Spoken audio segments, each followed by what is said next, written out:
पिछले 4 महीनों में हमारी दुनिया एकदम बदल गई है। हजारों लोगों की जान चली गई, लाखों लोग बीमार पड़े हुए हैं। इन सब पर कोरोना वायरस का कहर टूटा है और जो लोग इस वायरस के प्रकोप से बचे हुए हैं, उनका रहन सहन भी एकदम बदल गया है। ये वायरस दिसंबर 2019 में चीन के वुहान शहर में पहली बार सामने आया था। उसके बाद से दुनिया में सब कुछ उलट पुलट हो गया।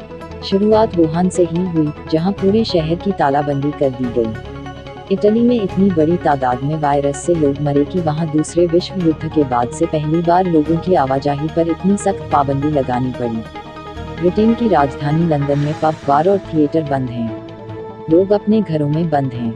दुनिया भर में उड़ानें रद्द कर दी गई हैं और बहुत से संबंध सोशल डिस्टेंसिंग के शिकार हो गए हैं।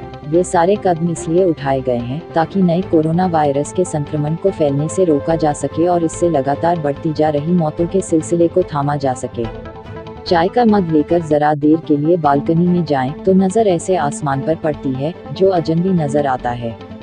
इतना नीला आसमान दिल्ली एनसीआर में रहने वाले बहुत से लोगों ने जिंदगी में शायद पहली बार देखा हो। फलक पर उड़ते हुए सफेद रुई जैसे बादल बेहद दिलकश लग रहे थे। सड़कें वीरान तो हैं, मगर मंजर साफ हो गया है।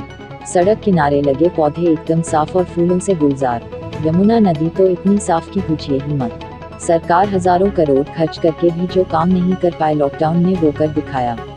ऐसी ही तस्वीरें दुनिया के तमाम दूसरे शहरों में भी देखने को मिल रही हैं। इसमें शक नहीं कि नया कोरोना वायरस दुनिया के लिए काल बनकर आया है। इस नन्हे से वायरस ने हजारों लोगों को अपना निवाला बना लिया है। अमेरिका जैसी सुपर पावर की हालत खराब कर दी है।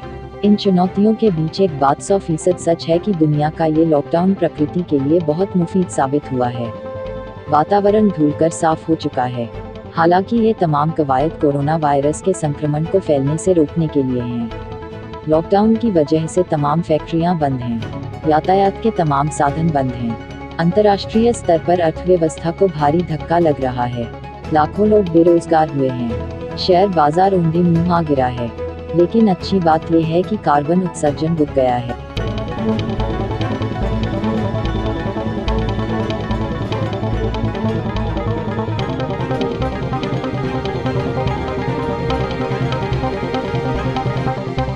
अमेरिका के न्यूयॉर्क शहर की ही बात करें तो पिछले साल की तुलना में इस साल वहां प्रदूषण 50% कम हो गया है।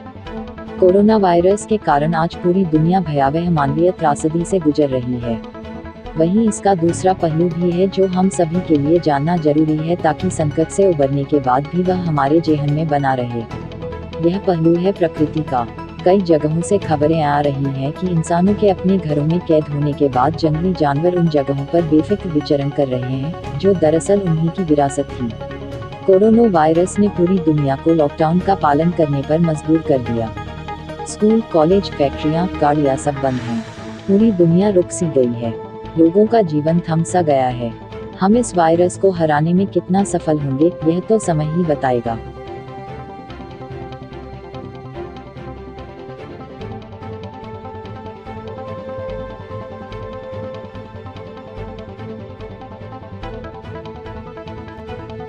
नहीं कि हमारी प्रकृति पर लॉकडाउन का बहुत अच्छा प्रभाव पड़ रहा है। प्रदूषण में भारी गिरावट आई है। अधिकांश शहरों के लोग नीला आसमान और साफ हवा का अनुभव कर रहे हैं। वन्य जीवों पर भी इसका सकारात्मक असर पड़ा है। आमतौर पर शहरी इलाकों से बचने वाले जानवर अब बिना किसी डर के सड़कों पर घूम रहे हैं। उम्मीद कर सकते हैं कि जब तक देश दुनिया में कोरोना का असर कम होगा, तब तक प्रकृति और भी ज्यादा साफ सुथरी, खिली खिली और अधिक मंकी नजर आएगी। उम्मीद यह भी है कि मनुष्य भी कुछ सीख लेगा इन परिवर्तनों से। आशा है कि वह अपने संगी साथियों यानी जल, जंगल, जमीन और पर्यावरण के अन्य अंगों के प्रति संभाव रखेगा। प्रकृति से उसे दोस्ती करनी होगी, तभी असली मायनों में बहारें लौटेंगी। कोरोना वायरस की महामारी ने ना जाने कितनों से उनके अपनों को हमेशा के लिए जुदा कर दिया है। हमारे शारीरिक और मानसिक स्वास्थ्य पर इसका बहुत नकारात्मक प्रभाव पड़ रहा है। ना जाने कितनों का रोजगार खत्म हुआ है। अर्थव्यवस्था पटरी पर कब लौटेगी ये भी कहना मुश्किल है। लेकिन इस महामारी ने एक बात साफ कर दी कि मुश्किल घड़ी में सारी दुनिया एक साथ खड़ी होकर एक दूसरे का साथ देने के लिए तैयार है। तो फिर क्या यही जज्बा और इच्छा शक्ति हम पर्यावरण बचाने के लिए जाहिर नहीं कर सकते? हमें उम्मीद है इस समय का अंधकार हम स्वच्छ और हरे भरे वातावरण से मिटा देंगे।